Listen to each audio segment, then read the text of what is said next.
Welcome to Authentic Expressions. My name is Mige Klim. This morning I'm happy to have Dr. Glenn Simmons join me in co-presenting the video. The topic today is 5 self-compassionate practices.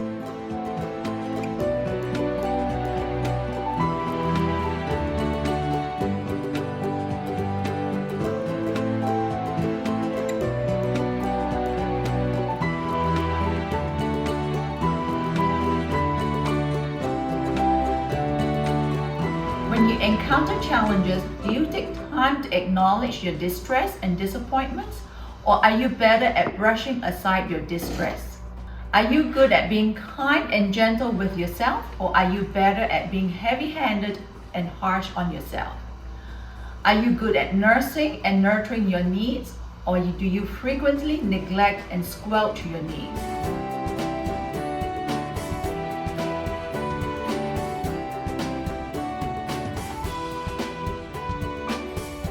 Compassion occurs when one is able to identify their pain and sit with it. They take time to understand and acknowledge their sorrow, anguish, or apprehension. They consistently carve out time to be kind, nurturing, and gentle with themselves. We tend to think of compassion as showering others with it rather than practicing it on ourselves. In nurturing and acknowledging the ebb and flow of life, let's look at creative ways to implement self-compassion.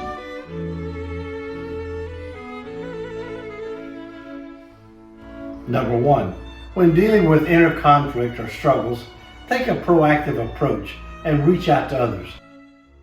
Give yourself permission to express your uncertainties and struggles to people who care about your well-being.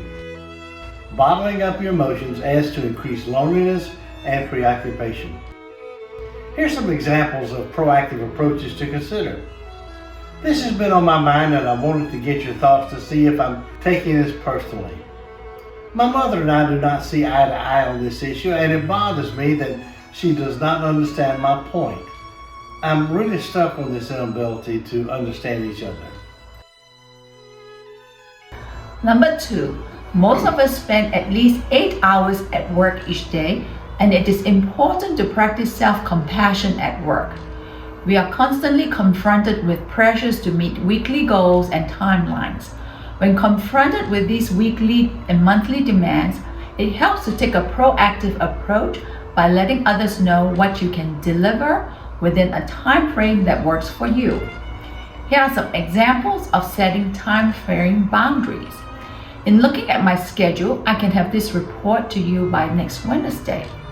Since I have 3 big projects on my plate, I would really like to give it the time and attention it deserves, and I will be happy to take on a new task once those are completed. Number 3, you may be plagued by replaying harsh, hypercritical, negative scripts from your childhood. After rehearsing these scripts for decades, you may find it hard to eliminate these noisy chatters. However, to show self-compassion, lighten up on the criticism and start to challenge these chants that hijack your peace of mind.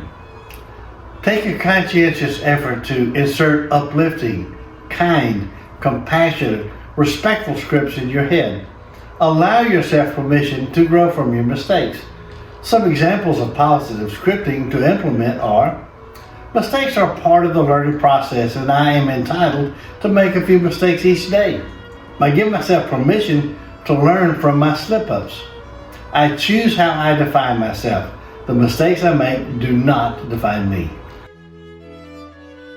Number 4, being compassionate to yourself means that you release yourself from the relentless, grinding, competitive pressures of life.